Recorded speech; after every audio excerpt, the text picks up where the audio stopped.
Hello and welcome to Episode 8 of our Unit 4 Financials feature Spotlight series. In this episode, we're going to look at the diary functionality in Financials. For this demo, we're using Financials 2020. The diary function is available for use with documents and elements in finance. It gives the user the ability to record actions and to set reminders for new events and follow-up actions made. For example, you might create a diary event as a reminder to telephone a particular customer or to check the payment status of an invoice. You can also create diary events to record an action that has been taken, such as a letter which was sent to a customer. It can also be used for more general events that you might want as a reminder, for example, appointments or a deadline. Diary events can be applied to a whole debtor account, an element, or to an individual transaction, a document. The diary is available in the following areas. Browse details and matching. This allows only notes to be applied to individual transactions. Age debt reports and account summary. This allows notes to be applied to whole accounts and individual transactions. You can view diary events that are associated with any company or element, which you must have. To access this is subject to your functional security settings. Every diary event is assigned to a financial user, who is responsible for ensuring that the event is dealt with. To edit events for an element or document, you must have write access to the element master. For a document line, you must have write access to the line. When you try and save your changes to a diary event, validation checks are made. If the event is not valid, the reason for the error is displayed. Let's start by having a look at using diary in age debt. From the main menu, go to Finance, Inquiries, Browse Ledger, and select the ledger code you want to view. We're going to use Customer. Click on the green tick. The age debt will be displayed. We're going to use the customer at the top of the list, Test Customer. If you are unsure when the last time the report was updated, click on the refresh icon. This will update the row on the age debt report. Now let's add a diary entry for a phone call. Click on this icon. Select Task, Write Phone Customer. Responsible user, I'm going to leave as Install, but I can select from the drop-down list who I would like to make responsible for this task. Select an action date for when this diary event needs to happen. I'm going to leave priority as medium. Reason code is late. Action code is telephone. I'm going to add a new comment. And make sure to save to create the event. Now that has added the diary to the account, but if we wanted to add a diary event to an individual transaction, we would go over to the Aging and drill to Details. Find the invoice that we would like to add a diary event to. Add the diary event. In this instance, we're going to add a reminder. I'm going to leave the responsible user as in store.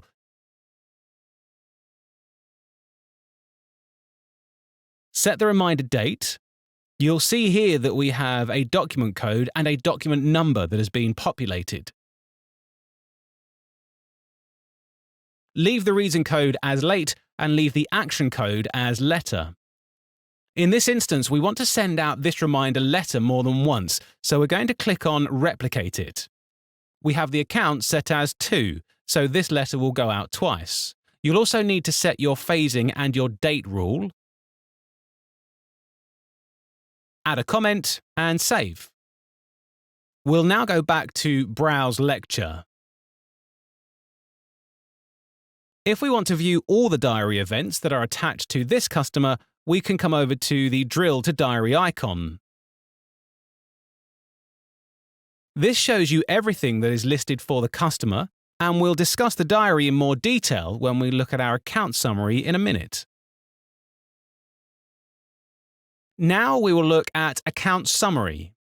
So we go to Finance, Inquiries, Account Summary. We're going to use the same customer as we used in Browse Details. Click on the Diary tab. It shows you all the diary events that are attached to this customer. And we'll just go through the icons in more detail. This icon shows you to add a new diary event. This one is sorting your diary events in whatever order you'd like to do it.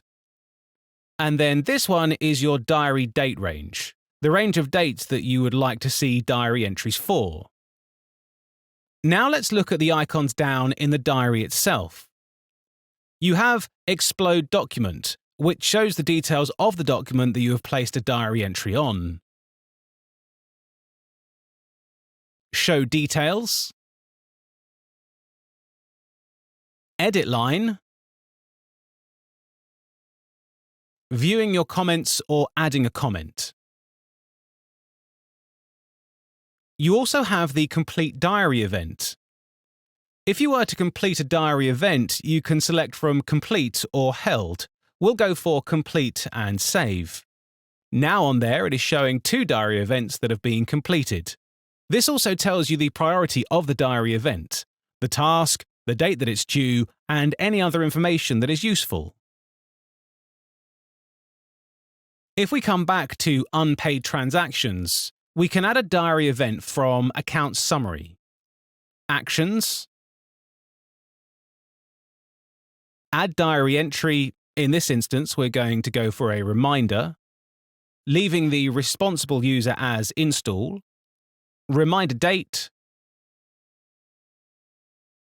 picking up on the document code, leave it as Late and Letter, not going to have a replication, and we'll just have Chase Customer or Payment and Save.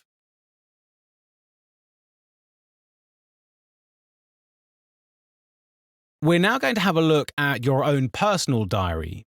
So to look at that, we go to Finance, Inquiries, and Diary. Going to select a diary master and going to view the diary.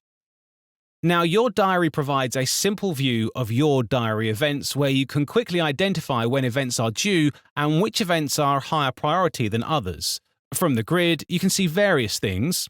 We can add a new diary event. We can view whether something is medium, high, or low.